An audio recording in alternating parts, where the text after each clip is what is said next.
Doctor ইউনূসের অন্তর্বর্তী সরকার কি তলে তলে পালিয়ে যাওয়ার ফন্দি আসছে? কথাটা এই জন্য তুলতে হচ্ছে যে বর্তমানে যেভাবে দেশ চলছে তাকে কখনোই একটি সরকারের দেশ চালানো বলা যায় না। 4 মাস পেরিয়ে গেল। এই সময়ের মধ্যে দেশের এমন কোনো একটি সেক্টর কি আছে যেখানে সরকার তার পুরোপুরি নিয়ন্ত্রণ রাখতে পেরেছে? সরকার তার দাপট দেখাতে পেরেছে? পারেনি। উল্টো বরং সরকার প্রত্যেকটা ক্ষেত্রে নতজানু হয়ে সিদ্ধান্ত পরিবর্তন করেছে। চুক্তিভিত্তিক নিয়োগ চূড়ান্ত করার পরেও 2-3 দিন, এমনকি 2-3 ঘন্টা না পেরোতেই সেই চুক্তিভিত্তিক নিয়োগ বাতিল করতে হয়েছে কোনো এক অদৃশ্য শক্তির চাপে। তাহলে কোন অদৃশ্য শক্তি পিছন থেকে সরকারকে চালাচ্ছে? কার চাপে বারবার সিদ্ধান্ত পাল্টাতে হয় ডক্টর ইউনূসকে? তিনি কি তার উপদেষ্টা মণ্ডলীর কাছে জিম্মি, নাকি বৈষম্য বিরোধী ছাত্র আন্দোলনের সমন্বয়কদের কাছে জিম্মি? অথবা এর বাইরেও কি এমন কোনো শক্তি আছে যে শক্তি ইউনূস সাহেবকে ব্যবহার করে যাচ্ছে?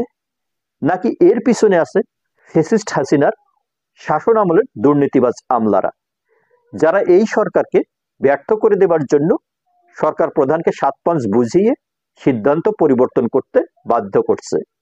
হতে পারে, অবশ্যই হতে পারে এই সরকার গৃহীত সিদ্ধান্ত বারবার পরিবর্তনের পিছনের প্রধান কারিগর প্রশাসনের আমলারা হতেই পারেন।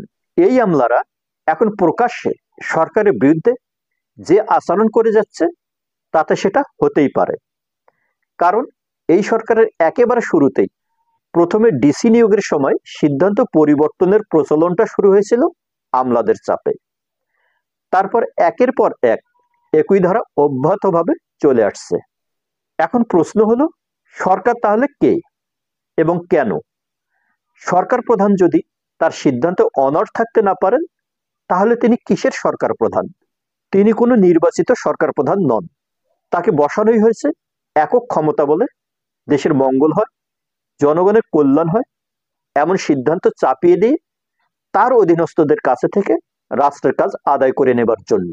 দেশে এখন কোনো সংসদ নেই, তাই সরকার প্রধানের কথাই এখানে আইন। তিনি যা বলবেন সেটাই মানতে হবে তার উপদেষ্টা পরিষদ সহ প্রজাতন্ত্রের সকল কর্মকর্তা কর্মচারীকে। যারা তার নির্দেশ মানতে নারাজ তাদেরকে তাড়িয়ে দিয়ে অন্য কাউকে দায়িত্বে নিয়ে আসাটাই সরকার প্রধানের কাজ।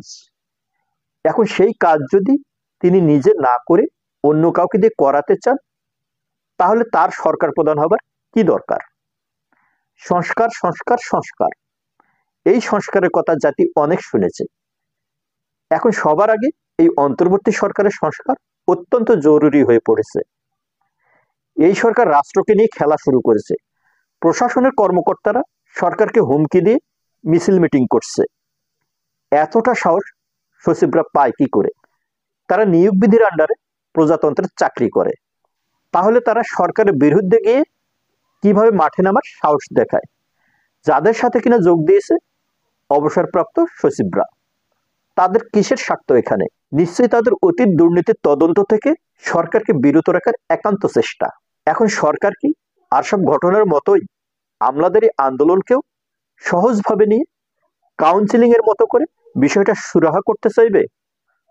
সরকার যদি সেটাই করতে চায়, তাহলে অবশ্যই প্রধান উপদেষ্টা ডক্টর ইউনূস সহ তার সব উপদেষ্টাকে এখনই বাক্সপেটটা টাকা পয়সা সব রেডি করে রাখতে হবে, যাতে বিদেশে পালিয়ে বাঁচতে পারেন। এবং সময় থাকতে বৈষম্য বিরোধী আন্দোলনের সমন্বয়কদেরও আগে থেকে বিদেশে জায়গা খোঁজা শুরু করা দরকার। ভালো থাকি, ভালো রাখি সবাইকে। ভালো লাগলে চ্যানেলটি সাবস্ক্রাইব করি। ধন্যবাদ।